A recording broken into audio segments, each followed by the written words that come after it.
Yo, imagine this. Sunrise. A quiet garden. Neth. And standing right in the middle of it is an alien. His skin looks like moonlight, and his eyes are like twin galaxies. That's Zylo.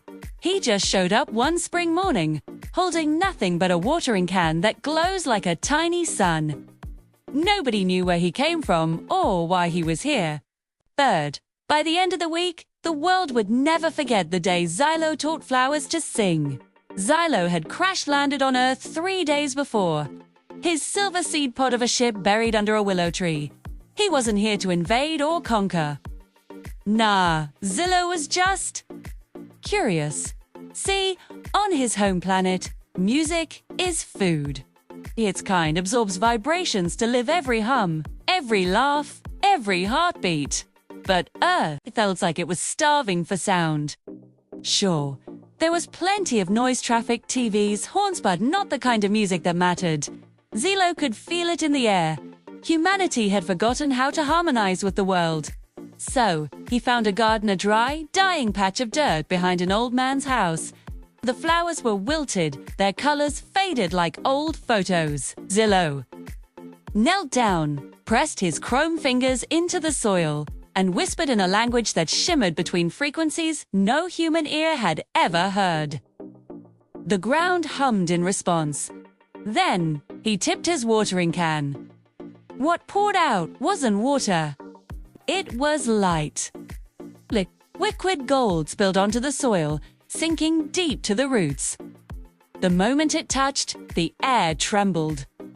A faint hum rose from the ground. Then a tone. Then a tone. Then a melody. Flowers started to sing. At first, it was soft, like wind chimes. But then it grew. Roses sang in low, honeyed tones. Tulips chirped like flutes. Daisies harmonized in perfect thirds.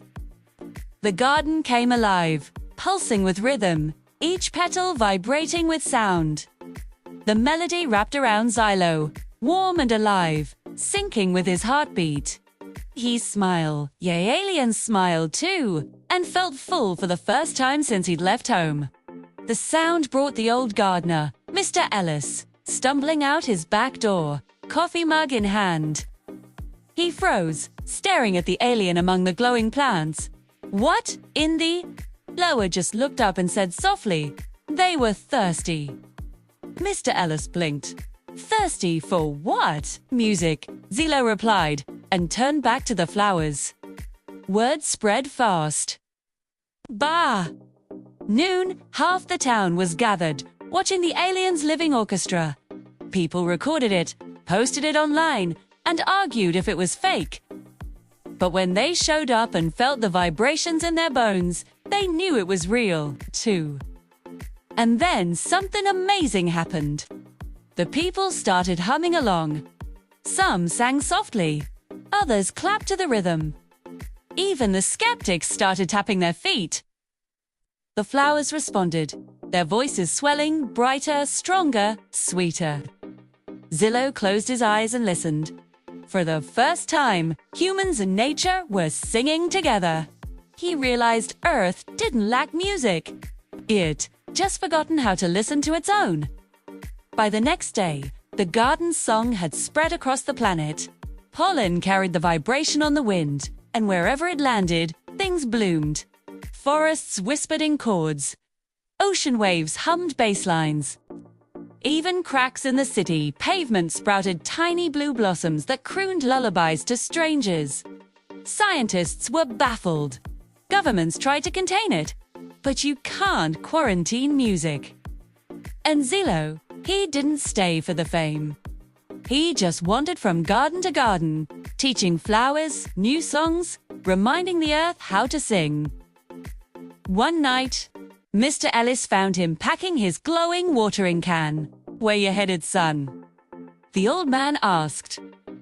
Zylo smiled, his eyes reflecting the starlight. There's a desert nearby, he said. Even silence deserves a song. Then he walked into the moonlight, leaving a trail of tiny, glowing flowers with every step.